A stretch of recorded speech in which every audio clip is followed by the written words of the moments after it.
Tasting and ranking popular frozen noodle dishes from Trader Joe's. I've never had any of these before, and they're dishes that you would likely get at takeout restaurants like Pad Thai or Pad See Ew, so I'm really excited to try them. You know the drill, I'm gonna cook them up, taste them, and rank them 1 through 5, so let's get going. I've got a lot of really good noodles to try. I thought I'd start out with a classic dish. This is their vegetarian vegan Pad Thai. I love Pad Thai. I get it all the time when I go to Thai restaurants. Let's get a nice big bite.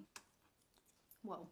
It is really hit with some spiciness. I wasn't expecting this to be this spicy. It is salty. It is a little bit sweet. There is so much spice in there. Also not dry at all. Let's try one of those pieces of tofu. It was pretty basic. It could probably use a little bit more salt, but the noodles are so salty that if you have it together, you probably don't need that. There are a lot of bean sprouts in here, and I don't think they're everyone's favorite, so keep that in mind when you're buying this. I guess my only other complaint is that I wish there was more tofu. Really, there's only like 3 or 4 pieces in here, and I think it could use a little bit more. But I've got 4 more to try, so let's see what those ones taste like. Next up, we have this ginger shrimp lo mein. It smells delicious. This is the whole serving size that was in the bag though, and I was pretty surprised how small it was. Wow, the texture of them is so soft and chewy. I wasn't expecting the texture to be this good. It's also like really buttery tasting for some reason, and it's not sweet at all, which I kind of like. The shrimp are kind of exactly what you'd expect. They're not like incredible, but they are juicy, not dry at all. I actually like that they're kind of small because then you can have little bites with the noodles while you're eating. Let's try some of these vegetables. There are 3 different types of bell peppers, red, green, and yellow, and there's also a lot of nice garlicky cabbage in there.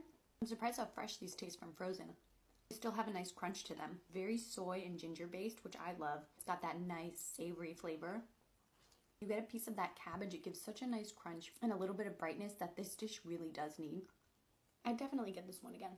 But I can't fill up because I have 3 more to try, so let's see what those ones taste like. Next up, we have a vegan Pad See Ew. So this has tofu in it like the Pad Thai. It is loaded with vegetables, which I love. If you're making Pad See Ew, you have to have this Chinese broccoli. It just has like a slight bitterness to it that I really love. Let's start with a nice noodle bite.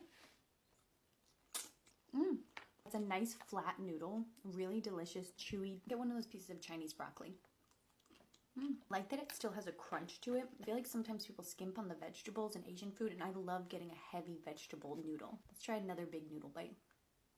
Here's some tofu and carrot. Once again, not super duper seasoned, but those noodles are bursting with saltiness and sweetness and flavor that it doesn't really matter. I definitely do think these are the best vegetables so far. Just really nice and fresh. Such a nice contrast with those noodles. They're really similar flavor to what you get at a takeout restaurant.